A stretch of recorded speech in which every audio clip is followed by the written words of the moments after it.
Welcome to the Sheridan Report on the Grueling Truth Sports Network. The Sheridan Report is brought to you, of course, as always, by MyBookie.ag. To find out more about MyBookie.ag and get up to a 100% cashback bonus on your first deposit up to $300, make sure you go to MyBookie.ag, use promo code TGT100, or go to the Grueling Truth, click on the banner at the top of the page with MyBookie.ag, which will take you there and give you that bonus also. I am your co-host for the Sheridan Report, Mike Goodpaster, and right now I'd like to welcome in Bobby Sheridan from the Sheridan Report. How you doing, Bobby? Hey, Mike, I'm doing great. I'm sure the fans are still a little bit surprised that we don't even get the NBA doesn't even get the Game 7 that they wanted so badly. And last night was a shocker. At least was a shocker at the straight up. That was with Curry not scoring anything in, at the first half, and then he gets his first three at the end of the third. And, that game, the Rockets not winning that game was just a big surprise to me, but that's okay. I will have to say, Mike, that I'm pretty sure you said on air, but I know you said to me, if that game's close in the fourth quarter, watch out for Curry. You did say that. I have to give you credit for that, and that's for sure what happened. I'd have rather been wrong, Bobby, but go ahead. Hey, you know what? I wish you were too. And anyhow, so we got our NBA is set. We have 2 Game 7s for tomorrow. And, Mike, I haven't finalized everything yet on these games, but I'll tell you where I'm kind of leaning. I'm leaning to both dogs in these games tomorrow. And I'm looking at the updated lines as of right now on mine. We've got Toronto favored by 6 over Philadelphia. And Denver just about the same, 5.5 over Portland. Do you have any thoughts you want to add in, Mike? I like the Sixers. I think they're the better team. On the other one, Denver and Portland, flip a coin. If you're going to bet it, I would say just take the Blazers and the points. I think the game's a toss-up. I would almost, just because of the odds for them to straight up win, I would consider combining the two. I mean, they're both plus 200. And when you look at that, that's pretty good value, Bobby. But I just think it would be hard to think that both of those teams are going to win on the same day, on the road in Game 7. But I think one of them is going to win. You just got to figure out which one, and I would lean towards the Sixers.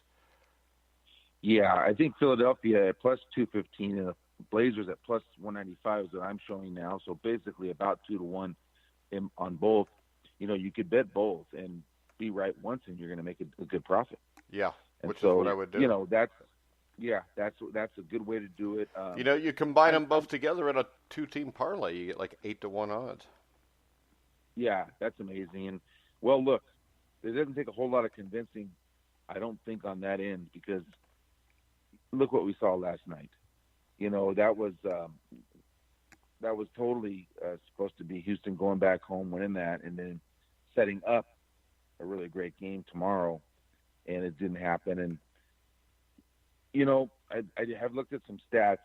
As dominant a player as Kawhi Leonard is, he's about plus 30 or 35 for the series in plus minus, and Embiid is plus 80. So it's you could argue that he's the most dominant player in the series, Embiid.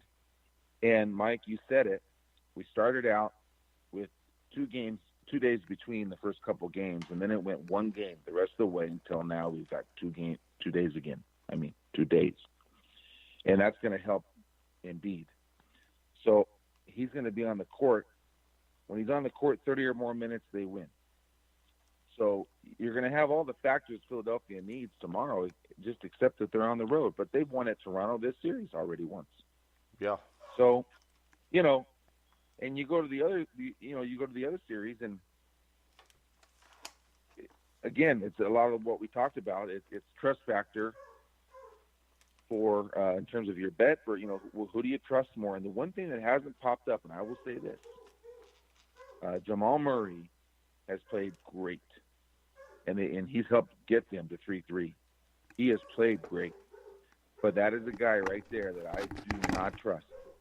Too many times this year, I saw him come up empty, play poorly, and he cannot do that in Game 7. I don't trust him. So it's looking like we're on both dogs, Mike. So you want to go to NHL now? Sure thing. And we've got Game 1 tonight. St. Louis against San Jose. St. Louis has never won a Stanley Cup. The interesting thing I found out the other day was the fact that they went to the Stanley Cup Stanley Cup final in 68, 69, and 70, their second and third and fourth years. I knew they went in 70 because you had the famous Bobby Orr goal. But when I look at this series, I think St. Louis is going to win the series. So I'm going to go ahead. I'm going to bet the plus 110. And then if they lose, I'm going to bet the plus 120 we get in Game 2, Bobby. Okay, so they're getting plus 110 tonight, and that's at 5 o'clock Pacific, 8 Eastern, and that's on NBC. And this is a Game 1 in San Jose. And I love it, Mike, because you're coming out of the gate. You have a take on St. Louis is going to win this series, so just, boom, let's get the money in right now. Take Game 1. If they lose, you can double up in Game 2. Yep. And if you win Game 1, maybe win Game 2, and then you sweep the series, and then you made a lot of money. Exactly. I think that's a good thing there. In San Jose, they're off a 2-7 game series. Is that correct, in a row?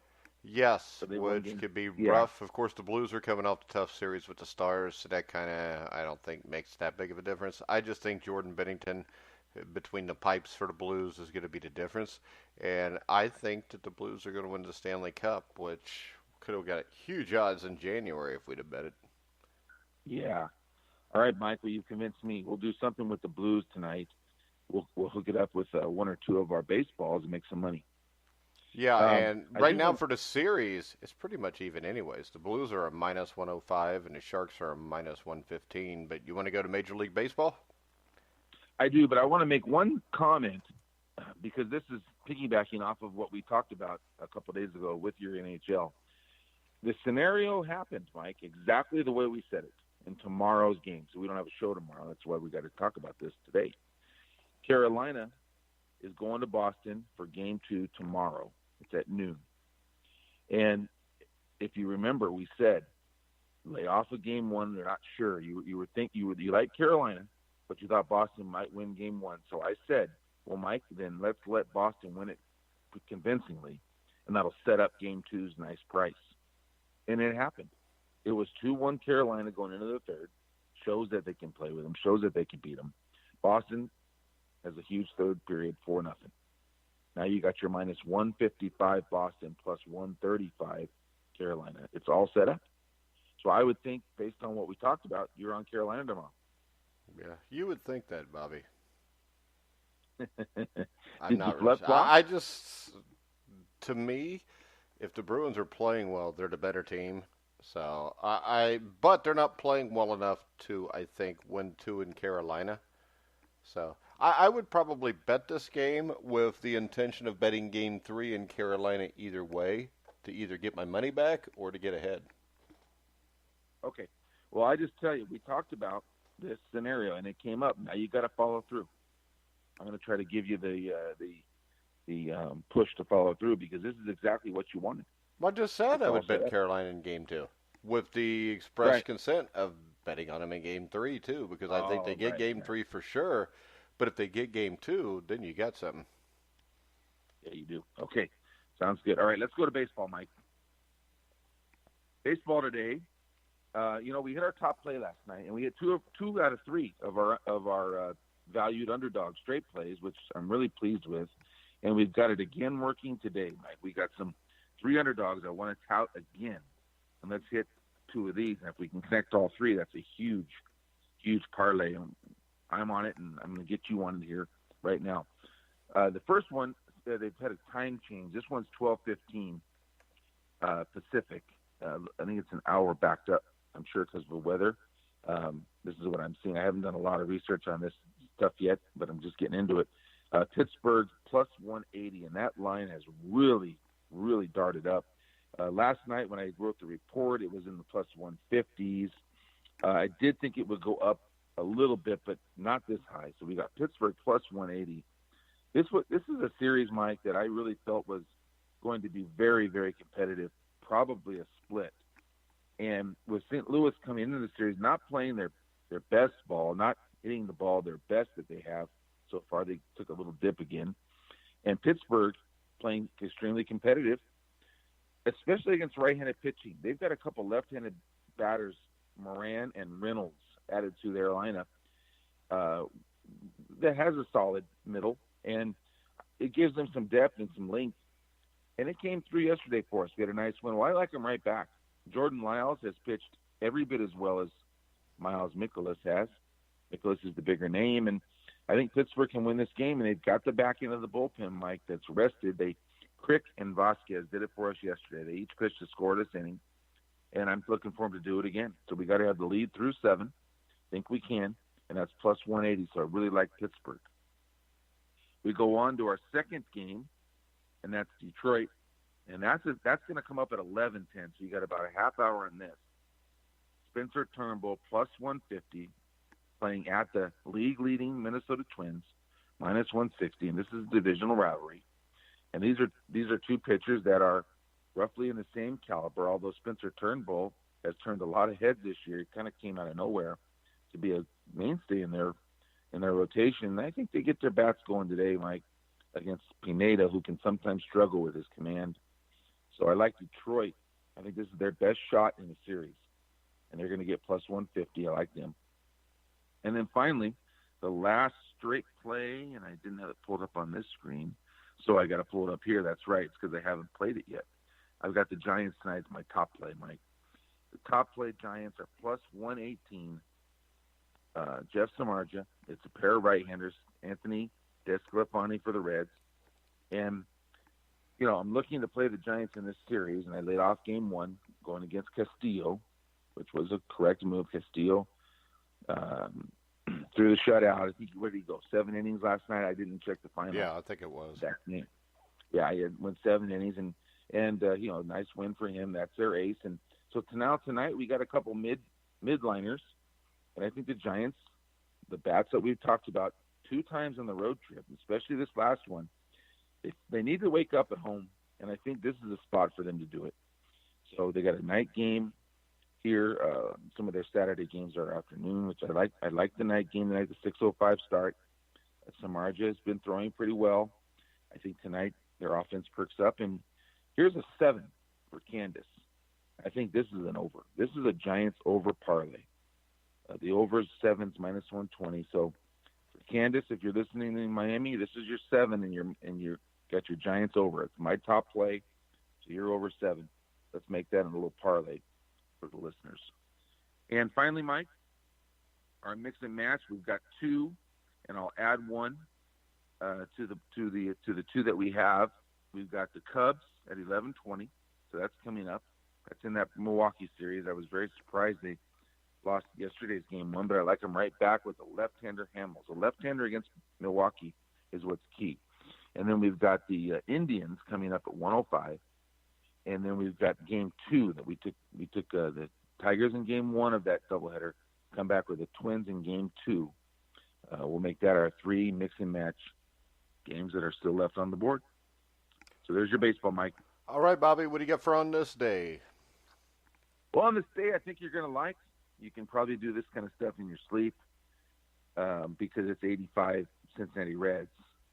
And so it's right in your wheelhouse, Mike. Dave Concepcion on this day became the 4th Cincinnati Red teammate from that team to get his 2,000th hit. Of course, Rose and Perez and Cesar Cedeno already had it, but here comes Dave Concepcion getting his 2,000. And I think Concepcion is one of the most underrated players in baseball history. I think he was one of the greatest shortstops of all time, came from Venezuela, signed with the Reds, I think at like 67, 68, and he got called up in 1970. His first 3 years, he was kind of a utility player. If I remember right, Woody Woodward and Darrell Chaney kind of shared shortstop with him. And 1974, he played 160 games, enjoyed his best season, 281, 14 home runs, 82 RBIs.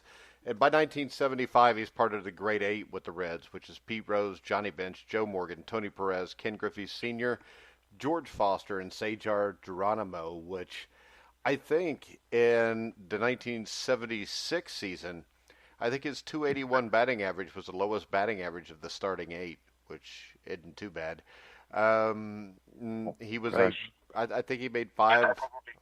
He won five Golden Gloves, 9-time All-Star, and it sticks out to me. 1982, Major League Baseball All-Star game in Montreal, which was, I think, the first time the game was ever played outside of the States.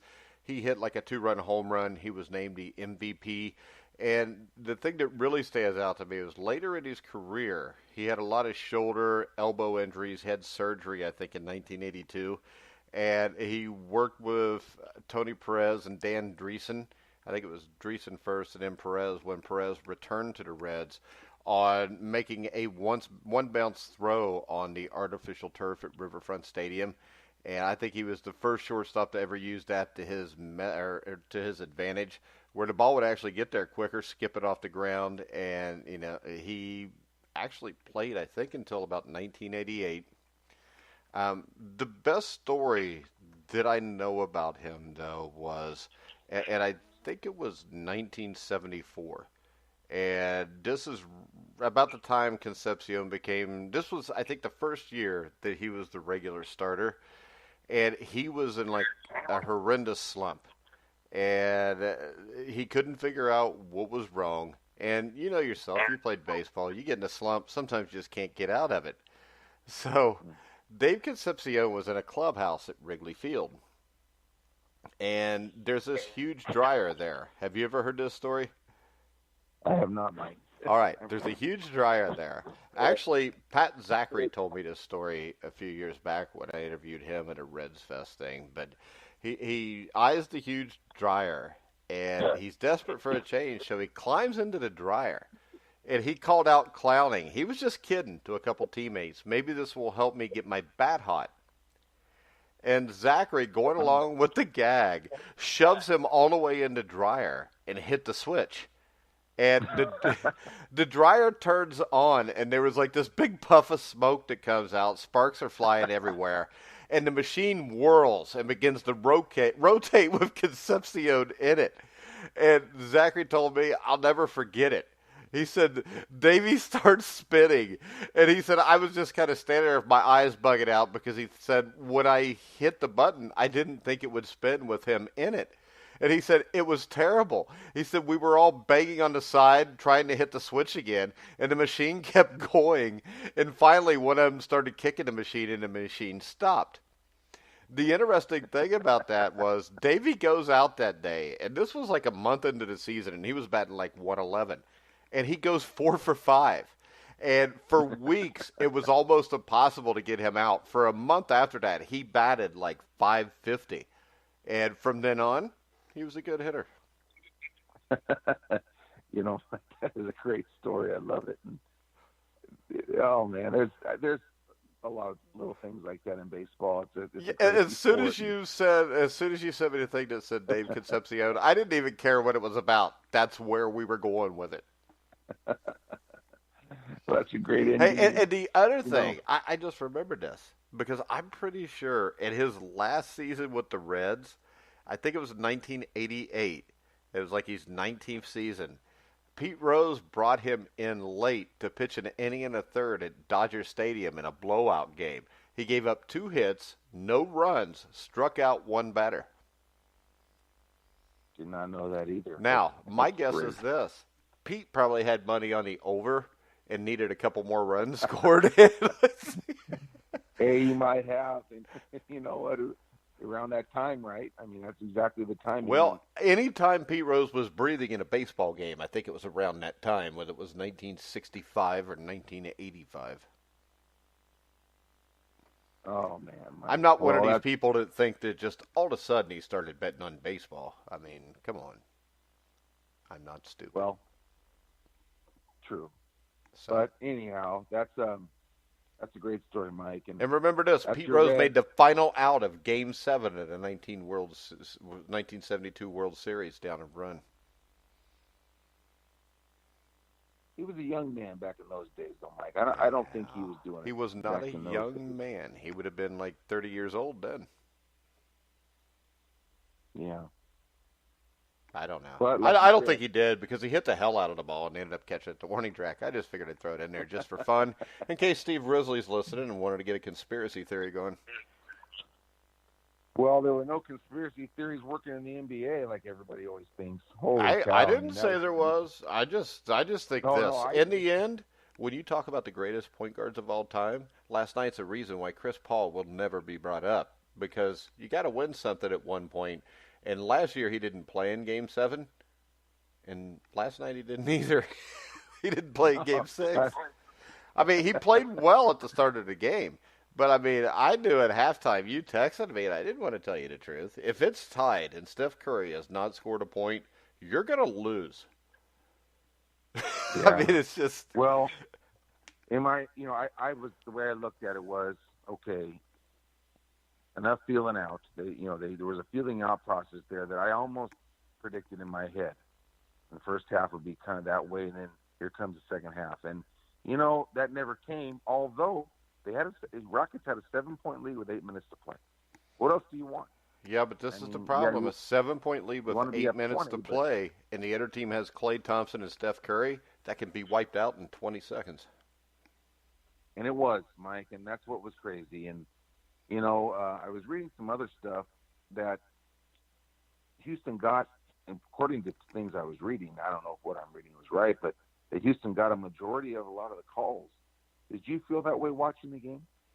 I thought it was That poorly Houston, officiated both ways. I don't think anybody really got an advantage either side. I mean, okay, really, in the fourth quarter, I thought Golden State probably got the advantage. And the thing you got to remember is this.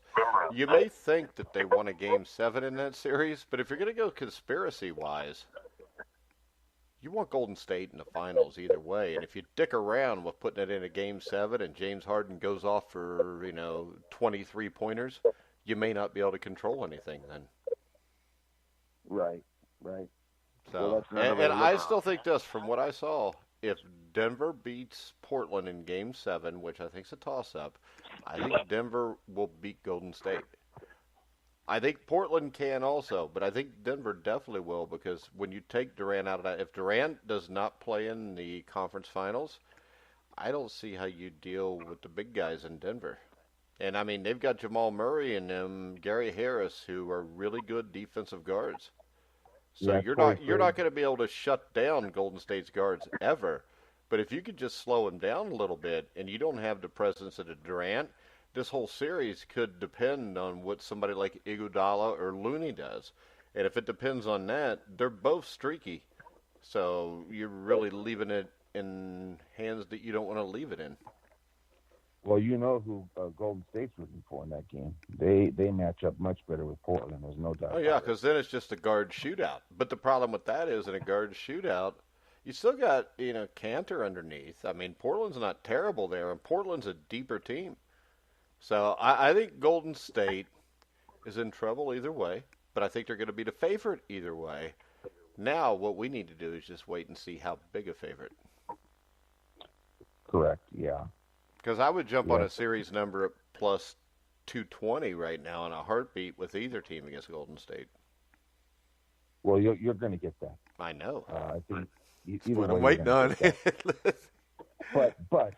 But Denver, as a Denver with the home court, I still think that Golden State will be a bigger. Well, Golden favorite. State will have the home court against Denver.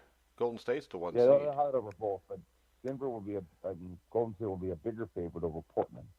Yeah, I think there's no doubt they would be the bigger favorite over. With Portland, you might see like a plus 330 or something. Yeah, or more. Yeah. More. So So Portland in that scenario, excuse me, the NBA in that scenario would like to see Portland win Game 7 if they want to make sure they get Golden State in there. yeah, So. well, you would prefer it, but really, I mean, if Thompson and Curry play the way Thompson and Curry can play, they're probably going to the finals. I mean, I wonder what Golden State's going to do with Jokic if they have to deal with him. That'll be interesting. there's not anything you can do with Jokic except I would say back off of him, let him have his points, and keep him from getting everybody else involved. Right. Because I think if you do Okay. that, you can make their offense kind of stagnant. Yeah. And so Game 7 is going to come down to, in my opinion, Murray.